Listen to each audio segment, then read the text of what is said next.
Sup, you chuckle fucks? It's your boy Dark Art Goo here with what if Mujin Park was in the Eminence of Shadow, but not the point. Eminence of Shadow. I don't know why I said went. Was in the Eminence of Shadow. Eminence in Shadow. Other than that, let me begin to this what if. Let me shut the fuck up and let me begin into this part 3. So we begin into mostly Mujin actually entering school. Yes, he is 15 now, and he's going to this goddamn academy. Now, you see here, Mujin has actually become mostly he has been kind of hidden in plain sight by becoming, mostly being one of the weakest. But not too weak to the point that people were trying to bully him. Because he ain't letting that shit happen. He is different. He is a menace entirely. But of course, when he kind of shows up to school, he has to be dealing with like a bunch of fucking people. Like literally just tons and tons of motherfuckers, different motherfuckers. Mostly he knows Manson actually stayed back because he's a little bitch at the time. But he's going to show up later probably. But this is where, Mujin is just walking around. This is where, he sees the noble pricks. He also sees the commoners. This is where, he sees those commoners who are actually rising to the rank, whatever. But this is where, he kind of understands the basics of the school. Truly, what this is mostly just commoners and freaking nobles being in the same school. But at the same time, the, nobles have like this arrogant ass attitude towards them to be, quite arrogant. But this is where, Mujin just doesn't give a damn because these people can literally go fuck off. But mostly we go into a time skip for Mujin kind of showing up. This is where Mujin literally names himself out to this class. And when he was in class, this is where, he says that his name is Mujin Park. And mostly he then says that not Mujin Park, Mujin Kami. But yeah, this is where, he then narrows his eyes, seeing a guy with kind of blackish hair and blackish eyes. And this is where he kind of looks bored and looking around. This is where, mostly Mujin only thinks of this person to be none other than Sid Kagano. Then again, the guy's name is literally Sid Kagano, unless he went to the fucking past and met his fucking ancestor, which is complete bullshit. Because, this guy has almost the same attitude and the same kind of personality as Sid. This is where, Sid did make friends of like 2 kind of background characters, because he's supposed to be the background character. But this is where, before Sid can like walk around the school with his 2 idiotic friends, Poe and Skid, mostly his collar was grabbed by Mujin. This is where he was kind of like mostly grabbed and kind of brought into a different room. This is where Mujin says, "So, you're Sid Kagano, isn't it your name?" This is where, mostly Sid never has eyes at mostly Mujin, because he has met Mujin before in his previous life. Mujin was the type of person who literally kick ass most of the damn time. He was literally a martial arts master and someone that can literally kind of beat the shit out of Sid. Because, Sid might have been good at also martial arts, but he wasn't good enough to actually see what exactly Mujin was doing. To the point that mostly his different martial arts style was literally different. It was out of this world. It wasn't even feeling like it was the same dimension kind of fighting style. Because it wasn't. Mujin Park was using a different fighting style from a different world. Even though his memories at that time were a little bit blank, he had the movements of a god, the movements of a master, the movements of someone that you do not want to mess half the time. But of course, Mujin never shows those movements unless he's fighting another martial arts master. But yeah, this is where mostly Sid says, "So, I'm guessing you're from the other world. Your name is Mujin Park, not Mujin Kami." I guess you're right. Yes, I am Mujin Park, and you're Sid Kagano. Even in this world, your name is still Sid Kagano. Either that sucks or that's just... No, I don't really care. Sid scoffs and says, whatever. Well, what's it called, Mujin? So now that you know my true identity, are you going to throw it off to the whole world? You gonna throw me under the bus or something? Why would I do that, Mujin say. Why should I care about what you're going to do in this world? You can be a shadow for all I care, and I can be whatever. But who really cares? This is where Mujin gives him a hand and says, "How about this? we don't get in. Well, we won't get into each other's lives too often. It's better for us to stay separate, unless you need my help in being. I needed to be your saving grace or something. This is where Sid scoffs and says, "Yeah, that ain't happening." This is where Sid is quite powerful, but going against Majin would probably kick his ass. Well, probably just in hand-to-hand combat, so. Because mostly with Majin's ability to adapt to mostly fighting style, thanks to the fact that he still has experience from his first life, thanks to the fact that he was the supreme god. But yeah, but not the point. Mostly we then go into Majin just kind of waving his hand and saying well bye then. This is where Majin also has this wristband on his arm that seems to be kind of made out of technology, and this is where sitting over his eye saying, "Where do you get that?" This is where Mujin says, "This wristband? Oh, you see here, I created it. This kind of makes sure that I'm not using too much power or magical boost in any of them. So of course, when I'm in a fight, I gotta make sure that I'm not gonna kill the person. Unless I really do want to kill the person, which this thing can go literally fuck off at the time. But yes, I have to suppress my powers most of the time. Other than that, what do you even want anyway, Sid? You already knew what this thing was. Actually, you probably didn't, but not the point. This is where, mostly Sid narrows his eyes and says, I see. So, what can I do fully? So, of course, suppressing my powers is one thing. It also sees how much health, mostly a measure. So, however much damage I take, this is where, he shows his health. And it is literally right now like a 200k. Yeah, he is quite tanky as hell, Majin. This is where, Majin says, that's how much health I'm right now having. Well, that's how much power kind of releases from my body to kind of make sure to be health.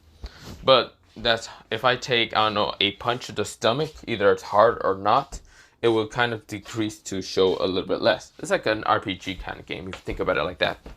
This is where, mostly Sid nods and says, I see. Well, why would you even tell me something like this? What if I'm like some kind of main character in this world? Well, if you're the main character, then I'm the fucking antagonist. This is where Majin sends a powerful kick straight towards Sid's head, but this is where I never contact him. Sid says, why didn't you finish it? Why should I? It's more fun to actually fight people if I'm the antagonist later on. Oh, and don't you think you're gonna pull out some random bullshit? So, other than that, this is where Majin starts walking away and kind of getting to his like next class. But yeah, Sid scoffed, realizing that Majin is, he thought he was the only one incarnated in this world, but it wasn't. Someone else got incarnated. Wait. It seems another person was incarnated, but this person is none other than Majin Park. Someone that could easily fight him in hand-to-hand combat, and it's pretty difficult to actually stop him in hand-to-hand combat. Unless he was using a crowbar, but still, fighting against mostly Majin at one time with crowbars, mostly Majin seems to be able to dodge the crowbars, and was able to grab one of the crowbars and will punch him right in the face if it wasn't for one of the crowbars blocking it. But that crowbar was almost indented in, thanks to Majin's power. But yeah. But this is where, mostly Sid was wondering, when did he die? Well, he remembers when Majin died, because he got hit by a truck. Now, they did call Majin Park the Invincible because he was the only one that can take out a bunch of fucking delinquents. While mostly they call Shadow, I forgot what they call Shadow. But this is where, not Shadow, Sid. This is where, mostly not all was happening, but we go into mostly a time skip of later on. This is where, mostly Majin was like walking through school and kind of understanding how to make friends. He can either make friends of the same caliber as him, being mostly skilled people, or he can make background character friends. But then again, background character friends would be too much of a troublesome. So he should just try to manipulate the people that he's actually going to need. This is where, he has done this before. He literally manipulated the whole world one time to be under his thumb, literally. And that's the thing in the, the God of High School. He did that. He literally kind of, mostly, not bolster. Well, I mean, he did bolster about him killing God and killing the evil god named Morty. Well, mostly Sun Wukong. But yeah. Well, it was just all a lie. It was mostly a, what was it called? Man, I cannot remember I can't remember the word, but not the point. This is where, well, Mujin just kind of looks around to see what type of friends that he wants to manipulate or what type of people he wants to manipulate. This is where, well, he bumps into a girl and an NC, and this is where the girl kind of had like this pinkish hair and saying, ow, ow, ow. This is where, well, mostly it's none other than what's it called? Her name is none other than Sherry, and Sherry says, ow, ow, ow. This is where, well, mostly Mujin says, I'm sorry. This is where, well, Mujin kind of lifts his, well, gives a hand to Sherry, and Sherry kind of takes it and says, no, it's fine. This is where she looks up and was kind of blushing at the fact that mostly Mujin is quite handsome. For being a commoner, he's handsome as hell, but yeah. Or he's not a commoner, he's like somewhat in the middle of like noble and commoner. But this is where, well, mostly Mujin then lets go of her hand and just starts walking away. Mujin says, what type of friends do I need? Do. I mean, if Manson comes here, he should be able to give some of his followers into the school. But then again, I have to deal with also some other things. If Sid is here, Sid is not the type of person to just, well, be laying around doing nothing in the school. Also doing nothing in life. He'd be the type in having the same ambitions to probably have as his previous life. But instead of fighting as a kind of thug fighter, he'd be fighting against the corrupted. Mujin looks towards mostly paper that shows to be like guards training or whatever, like what's it called, Dark Knight training. But yeah, which he looks at it and doesn't even want to touch it. He does not really like training with a sword. He's more of a spear guy. But yeah, I mean, he can train with a sword, but mostly he's much better with the spear, because thanks to his own power, the longitis, he can summon multiple spears, lots of them. Any type, mostly either being normal spears, or being the Legion spears, or holy spears. But not the point. This is where, well, Mujin kind of just sees this and just switch up. He does know that Dark Knights don't use what's called spears, which if they did, it'd be kind of odd, but he knows not many people use his spears. Well, some people might use bows, but those are kind of rare occasions. Some people might use swords, which is quite common in this place, but mostly he's much better as a spear user. So that's what he's going to do. He's not really, that's why he doesn't really have a sword right next to him, because why would he have a sword? He's much better in hand-to-hand combat, and also he's much better in using a spear. But yeah.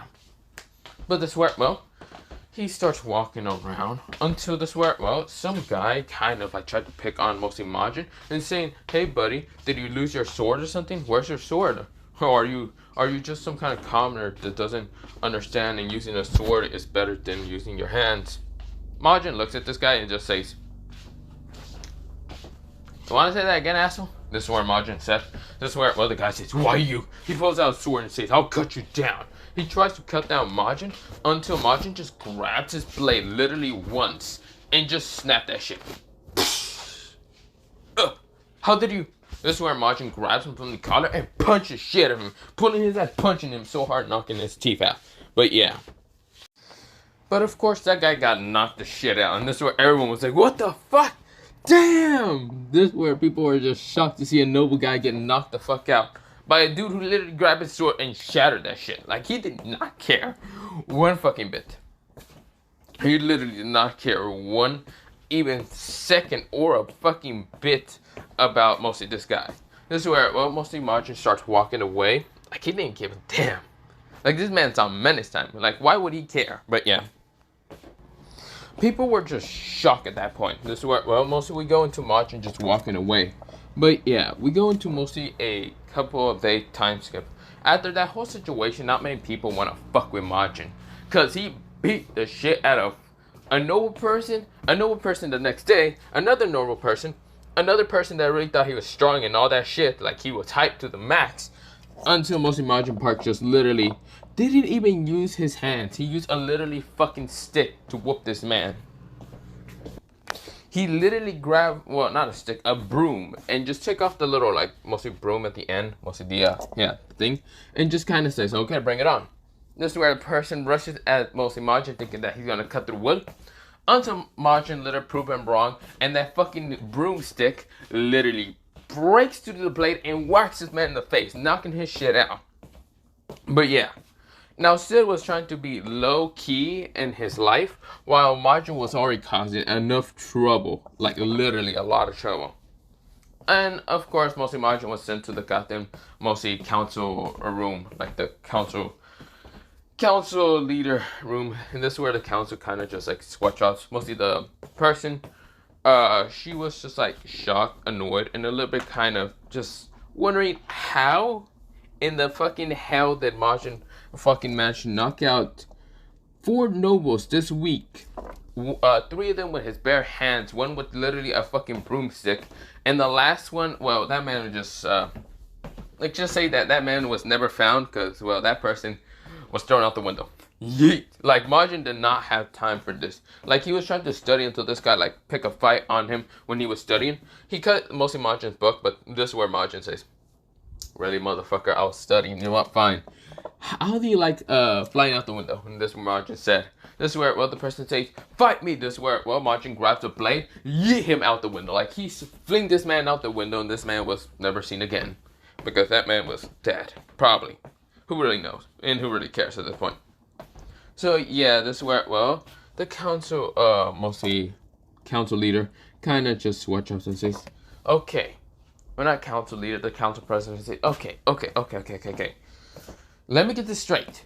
You did all this in only about a week of starting the school. And since you just started the school year, you just started causing trouble. Margin says, well, not really causing trouble. People causing trouble with me. And I just did this all in self-defense. Kind of. Some of them, they just pissed me off and I just beat the shit out of them.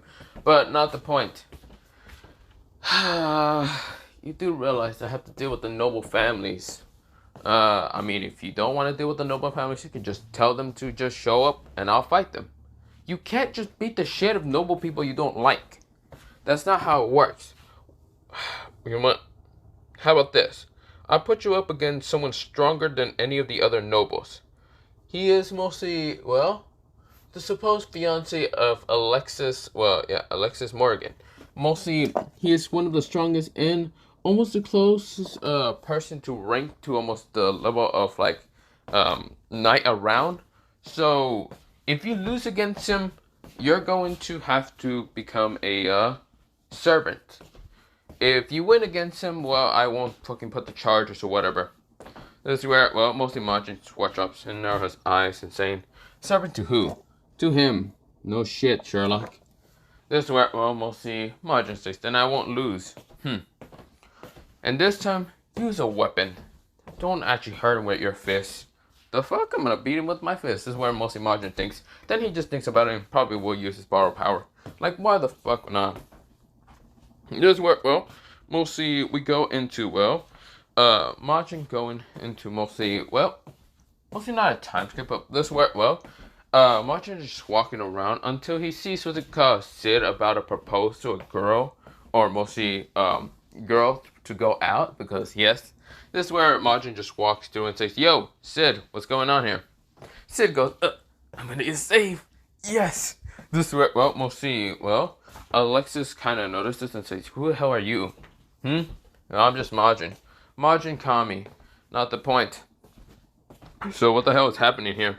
This is where, well, she kind of was about to point at Sid until Sid was nowhere to be found. This is where Sid was gone. Yeah, mostly Margin swatch up and says, you're pointing at thin air. And yes, Sid was already gone. This is where, well, she swatch up and says, damn it. She was thinking of how to get out of that freaking marriage arranged bullshit. And this is where she was going to use Sid as her kind of ticket out. But this is where he escaped. Because she didn't actually accept or didn't deny about his mostly, what's it called, proposal. This is where, well, she was going to accept until he's gone. Yeah, fucking, well, mostly Sid just going to say that he chickened out at the very end. This is where, well, mostly Margin swatch up and says, damn, Sid is running like hell. Other than that, I'll be going. This is where he gets his collar grabbed by this girl, and this is where, well, she says, where do you think you're going? You ruined literally on my plan. I can't just fucking ask him out on my date or my plan. So, you're going to have to be my fake boyfriend. Why the hell would I have to deal with that shit? No thanks, and no thanks for that. This is where Majin was about to walk away until he still gets his collar grabbed by this girl. And this is where, well, she says, again, you're going out with me. It doesn't, I'm not taking no for an answer. Okay, 9. 9? Yeah, it means no in a different language. Goodbye. This is where she says, I said I'm not taking no for a fucking answer. Well, you said you won't taking no. You never said you won't taking no from a different language. This is where, well, she glares at mostly Majin, while Majin just looks at her with this mostly tired-ass look. This is where, well, mostly she's glaring at him and saying, God damn it, just accept already. Hell no. This is where, well, mostly Alexis is right now having troublesome with mostly Majin. They are both glaring at each other. Majin's dark black eyes are glaring into mostly, what's it called, not Iris, mostly Alexis' kind of reddish eyes. This is where, well, mostly they kind of were like mostly glaring at each other until this where, well, a football or some kind of like random ball smashes into mostly Majin Park's head, and right now he accidentally kissed her because he dropped down. This is where, well, mostly we go into both of them just opening their eyes and just looking at each other fluster as hell. This is where, well, mostly Majin gets up and say, what the? I'm gonna kill whoever did that. This is where, well, Alexis realized that she got her first lips taken by a somewhat calmer, at the same time noble. But this is where, well, she didn't know what to feel. She was excited, at the same time happy that it wasn't Zayn who was the one to take her lips, but this time it was just someone else. This is where Majin glares and sees like a team of soccer players saying, hey, do you know where my soccer ball? This is where Majin grabs a ball and crushes it in his hand using gravity magic. This is where Majin says, don't know. Were you the idiots who fucking tossed that ball to my head? This is where, well, all of them sees a murderous look in mostly Majin's eyes. Literally, they almost literally turn red with literally a gold kind of like cross in them. This is where, well, they were scared shitless and they all fucking ran. They all knew they were dead. They know who exactly Majin is, and he's the type of person who literally will murder you for fucking him over. This is where, well, Majin scoffs and says, those little shit. This is where, well, his arm was grabbed thanks to Alexis, and Alexis says, wait, can you please? You already took my first lips, take responsibility. Majin says, responsibility? Responsibility? Bitch, I wasn't trying to do that on fucking purpose. This is where Alexis says, at least help me, goddammit. Majin sweats up and says, help you with what exactly? Get me out of arranged marriage, that's all I want to get out of. This is why I only ask for you, or even Sid to help me. I realize if I go for a lowering person, people would think of me, mostly, he would think of me to be low life and not really interested in me. Please, that's not going to happen. What? Are you going to no. This is where Majin stops her. He's not going to think of you low life. You're, Iris' little sister, or whatever her goddamn name is. Mostly, you're supposed to be the princess of this kind of capital, right? She nodded. Well, he's not going to get uninterest from you because, well, think about this. Your royalty status is pretty high. You're supposedly beautiful. So, of course, he's not going to give up on you. Maybe he will in the near future when you two get married. He'll probably go after Iris. And do you want him to go after your sister? No? Then understand this. You need to get stronger. Strong enough to defeat anyone that's in your way. I can't believe I'm saying this, but do you want help in your swordsmanship? This is where, well, she blushes and says, no, I'm fine in my swordsmanship. Well, good to know, because I really don't know how to use the sword most of the time. What? But you're a Dark Knight. How do you not know how to do that? And Charlie, I really don't care about using a sword. The weight of it is annoying. That's why I'd rather use a spear. Like this. This is where Majin summons out the spear, and this is where he sees the tree right in front of him. He swings his spear once, and this is where, well, the tree itself just gets cut in half. Easily. This is where, well, the leaves themselves cut in half also. He swings his spear once, and he literally ripped through all of them. This is where, well, mostly Majin then turns around to see, well, mostly Alexis just looking at him with just widened eyes, just kind of shocked. This is where Majin says, see, now, if you have not noticed that, mostly I'm better with the spear and anything else. So, guessing I'm gonna have to fight this Zane guy anyway. Because I already have gotten in trouble with a bunch of noble bullcrap. And the council of president is also a bitch who won't really fuck off with this shit. This is where, well, Alexia nodded and says, wait, you're fighting him? When? This Friday, or mostly next Friday, but yeah. I'm gonna beat the shit out of him. And don't worry, when I beat the shit out of him, I'm gonna ask him for another proposal. For you to get out of that stupid marriage. Understand? This is where, well, Alexis blushes in an instant and turns red. Just really crimson red and just shocked. She never expected someone to actually help her. Help her getting out of a marriage. She thought that she was always alone. Always going to fight everything alone. But no. Someone's willing to help her. Someone who is a delinquent but at the same time not a delinquent in her eyes.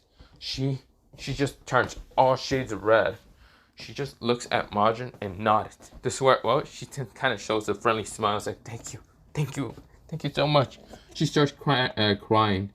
This is where Mujin says, hey, don't cry. God, I'm gonna just feel terrible for mostly making someone cry. That's where she thinks, you're not an asshole. Oh, fuck off. I'm not a monster, but I am an asshole half the time. But that's not the point. This is where, well, we'll see. Alexis just giggles. This is where, well, we'll see Mujin switch off and say, still, I guess we can do this fake proposal, mostly boyfriend thing. So, mostly I can piss off the guy. This is where, well, she grins and saying, okay, then where do you want to go next? This is where, well, she grabs onto his arm. This is where Mujin says, don't grab my arm too tightly or whatever.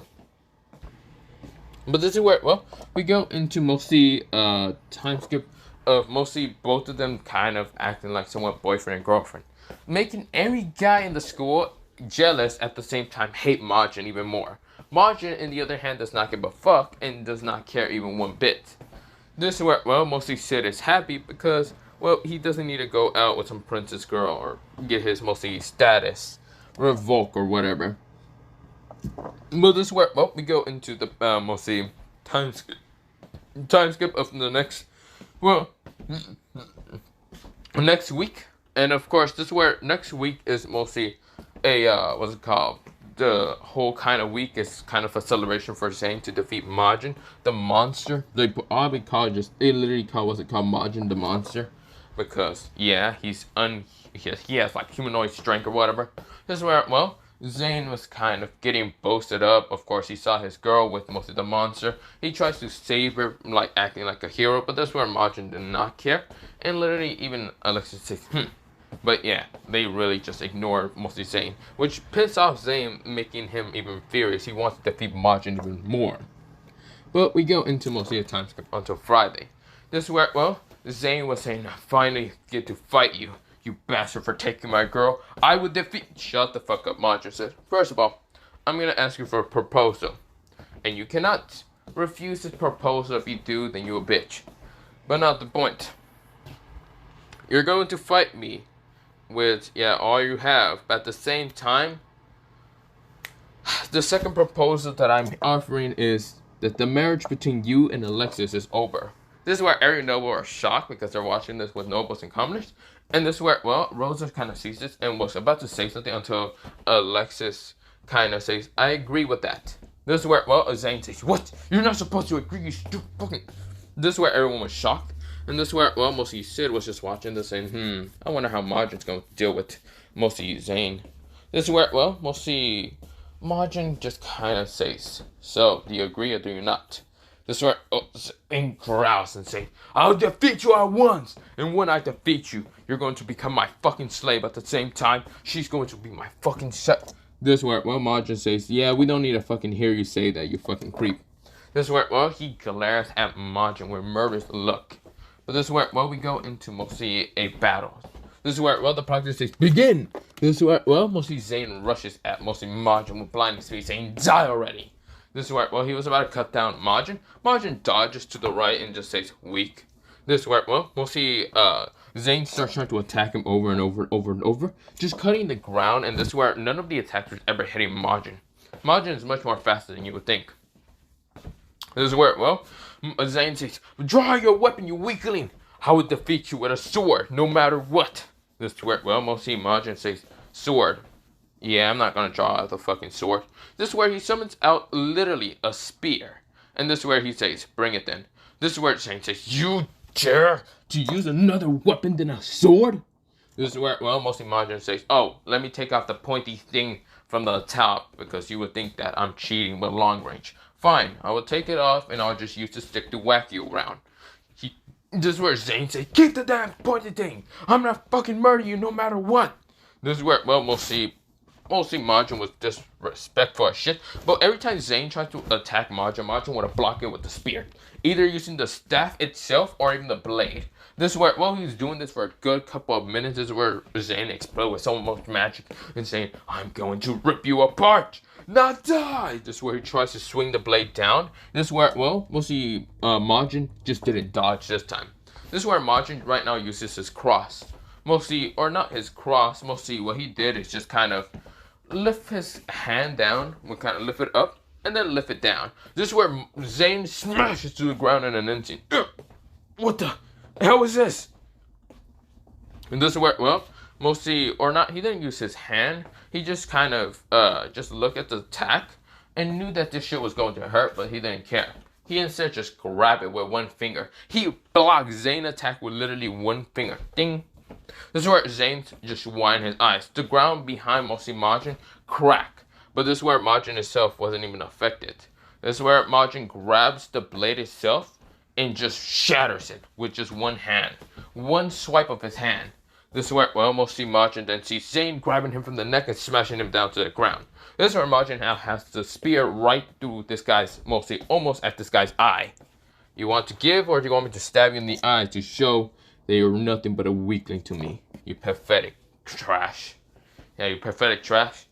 This is where, well, mostly Zane scoffs and says, you wouldn't. Ah! This guy is screaming in an instant just because mostly Majin did not care. Stab him through the eye. This is where, well, mostly Majin was going to be brutal as hell and brutally honest that this man ain't shit to him. So, of course, where, well, everyone was shocked to believe Majin would just do that shit. Alexis was really flustered, blushing, and right now kind of a bit turned on from the fact that Majin just shown to everyone that Zane ain't shit half the time. This is where Zane said, you monster, you're nothing but a... This is where, well, mostly before anything happens, this is where Majin kicks him right in the side of his stomach, breaking some ribs in an instant, punching him right in the middle of the chest, breaking also some more ribs, and this is where Majin then punched him right in the face so hard, slamming him to the ground. This is where the guy was knocked out in an instant. The guy was just coughing up blood unconsciously, but yeah. Because there's a lot of fucking ribs and other shit punctured through his body, but yeah. Majin says pathetic. Don't ever get in my way. This is where Majin takes what would have taken out the spear from this guy's kind of eye, but didn't really want to care too much. He then walks away, and this is where the spear itself just turns into dust, leaving still just a bit of the fragment blade in it. This is where, well, mostly Majin just starts walking away without a care in the world.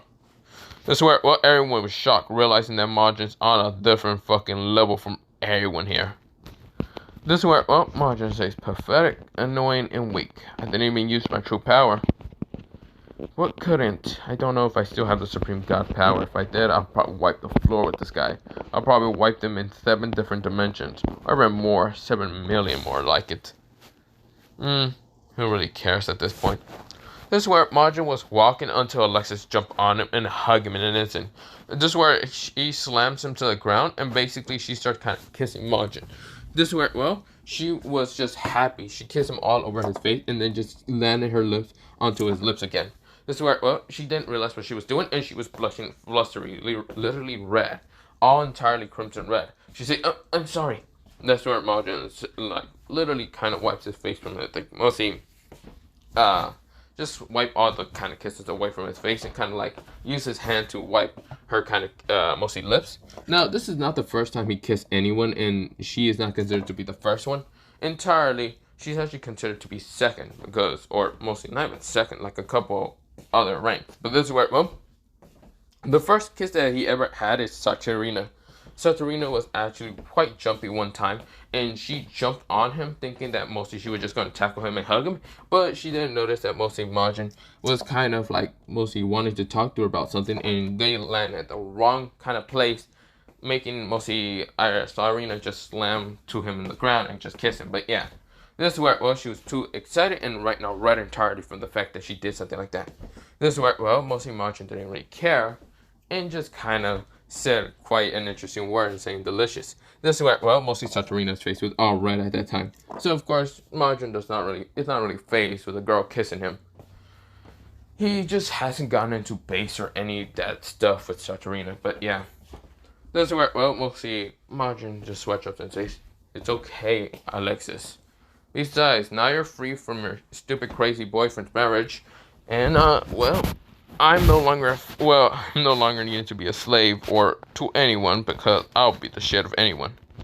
Other than that, good luck with mostly whoever you're gonna marry." Alexis blushes and realizes that she is free from this marriage, but she doesn't know who exactly to marry. This is where, well, she doesn't like any of the nobles because they're all kind of prickish and annoying like Zane. And this is where, well, she then thinks of mostly, well, what's it called, Margin. Because Margin isn't bad looking for being a, well, mostly half commoner / half noble or whatever. But this is where, well, at the same time, he's quite brutal. He's quite skilled with mostly a bunch of weapons. Hand-to-hand combat is one of them. But this is where, well, she just like thinks about it and says, should I? She thinks in her head she needs to think about this whole marriage thing. But yeah. But we go into literally a time skip later on. And this is where, well, a time skip of about mostly, well, a day later. Margin was walking through school until these like dark knights appear saying, "Hey, you need to come with us." This is where, well, mostly Margin says, okay. Margin was sent to this like torturing chamber, which they tried to torture him, but let's be one fucking thing honest. What's it called? Mostly Margin wasn't really affected. Now, of course, they did strip him down to his clothes, but this is where, well, mostly his underwear is still on. But this is where Margin, he just saw this.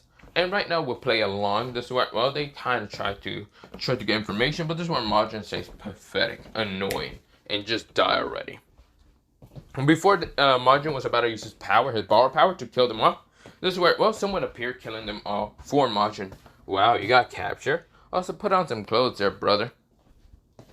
This is where Margin scoffs and says, "Mansick, I thought you were going to join school later on." "Hey, I got some change of events. Also, I found where exactly your girlfriend, that girl you were fake dating, is at." "Okay, where is she?" "She's in the, well, in the sewer somewhere." "Why is she there?" "Someone captured her. Here, I'll give you the location. Other than that, she'll be on your wristwatch. Now, see you." This is where, well, his wristwatch actually appears on his hand. And this is where, well, it does go, what's it called, camouflage when mostly Margin doesn't want people to see, but yeah. This is where, well, mostly we go into Margin just healing his body and instant all regeneration. But this is where, well, mostly he then teleports to the place where he needs to be at. This is where, well, mostly the scientist is going crazy. Then, give me the blood. Sam Weakling. This is where he punches the mostly ghoul thing until this is where, well, before anything can happen, the ghoul thing itself exploded into blood. Just a pile of flesh and blood. This is where, well, this is where the scientists turn around and says, "What the? How did you?" This is where, well, he turns around just to see a person literally walking through the shadows. This is where, well, mostly this is what Margin's kind of wearing, but yeah. So pretty much he just looked like this. He was just kind of wearing his outfit. Pretty much just like orange outfit with mostly a cross and black kind of coat, but yeah. So pretty much he's just walking through mostly the kind of like door, the entrance, and this is where, well, he then noticed there's a called Alexis. Alexis drained out of blood, and she seems to be quite hurt, and this is where Margin narrowed his eyes at the scientist. "So, you're the creep who stole my somewhat girlfriend. Fake girlfriend most of the time." Alexis kind of turned a little bit red, but she can't because she really doesn't have that much blood. This is where the scientist says, "Who are you? What are you doing here? Are you a part of Shadow Garden?" "Shadow what?" "No, I'm not. But you don't need to know who I am. You just need to die from my existence." Or not die from existence. disappear from my existence. Mujin right now sends a cross through this guy's chest. Mostly a symbol of cross appears in this guy's chest near his heart. Right now, he just looks down and sees his heart right now being taken out. How did you do that? And then since magic, this is where he dies. This is where, well, Alexis kind of bunches mostly the ropes and other things that were kind of keeping her down. But right now, rip off of her, thanks to mostly Mujin using telekinesis. And this is where, well, Mujin then lift her up with telekinesis and kind of grab her and saying, "You okay there, Sleeping Beauty?" This is where Alexis says, "Shut up already. She's so tired." This is where Mujin nodded. And this is where, well, he noticed that she does smell mostly drugs from her mouth, which kind of annoys him. But yeah, he hates when people have to use drugs on people. But yeah, and then again, he's not the same person to be kind of hating that, because he was used to be a villain, but now he's trying to change, probably destroy the corrupt and other things. But this is where, well, we go into mostly a time skip of him walking until this is where Zane appears saying, "Where do you think you're going?" "So you're Mujin. So you're the one to destroy my organization. I'm going to make sure you die, you asshole. You won't defeat me." This is where, well, Mujin looks at Zane. Zane right now takes some pills, and this is where he explodes so much energy and power. Alexis sees this, and this is where Mujin is still not affected. This is where Mujin then uses a cross shield to block a swing from Zane's sword, and it didn't do shit to the shield. This is where, well, mostly Mujin says, "Was that all you can do?" This is where Mujin then uses gravity upon mostly Zane. Zane smashes the ground just to get up and thinks, "How? This is impossible! What are you? What type of monster are you?" Mujin says, "The monster that doesn't like others. The monster that hates human greed, human lust, human everything. You're the type of people that I don't like." This is where, well, Mujin then actually uses something called... This is where, well, he kind of puts down mostly Alexia down. And this is where, well, he summons out the Holy Spear of Longitis. Well, mostly the one, mostly Spear of Longitis. This is where, well, the Holy Spear. This is where, well, he looks at Zane actually stopping the gravity. Zane gets up, but this is where, well, before he can even do anything, the spear literally smashes through his body. Right now, turning him nothing to dust, because he did kind of become somewhat demonic. So, of course, when the spear hits him, it destroys him in an instant thanks to the holy properties. How? What are you? You want to know what I am? I am fucking God, and you're nothing to a weakling to me. Be gone from my sight. Ah! This is where an energy exploded, but this is where mostly... What's it called? Wait.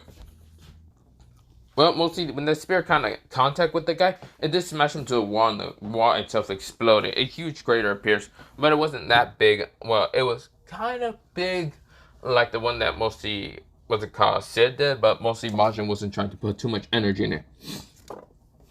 This is where, well, mostly Alexis was kind of getting out of that situation. This is where, well, Alexis appeared right next to, what's it called, her sister Iris. And this is where, well, mostly Alexis says, "Iris." This is where Iris turns around to see Alexis, and right now rushes up to her, right now saying, where have you been? Why are you in that clothes? Who took you?" This is where, well, mostly Alexis says that it was Zane, but Zane died. She doesn't know by who, she just knows that she was knocked out for a while. But she did hear Zane's voice, but he was dead when she heard it. But yeah, she's not going to say it was Mujin. She really does respect Mujin a lot for the fact that she got saved. She doesn't even know how, but she knows that mostly he probably has some connections. But we go into mostly a time skip later on. This is where, well, Mujin is now walking through, and of course, this is where Manson did appear. This is where Manson was chuckling, saying, "So, did you save your little girlfriend? We're not dating at all. Don't know why you keep saying that." "Oh, come on, you know that's complete bullshit. She's totally fucking into you." "What is this, the night girl you have?" I mean, not gonna lie, this is kind of the 9th or 10th girl that basically likes you. How would Sartorina feel if mostly she heard about this? Sartorina would probably be jealous and annoyed that another girl decides to join your harem. Shut the fuck up. There's no such thing as a harem in this group. Oh, come on, you can stop mostly spitting out random bullshit, Mujin. You know there is. You just don't want to admit it. Fuck off already. Mujin walks away from mostly Manson. Manson say, "Come on, don't ignore me, Mujin." You mother. Fuck you. But this is where I'm gonna leave it off for part 3 of this what if. Other than that, bye soon, yeah. Also, I might do the Issei what if, or mostly what if Issei was in the Eminence's shadow, because someone there questioned if I was going to do something like that. Which I already had one plan out, it's just, I was thinking of doing it, and not thinking of doing it. But other than that, bye soon, yeah.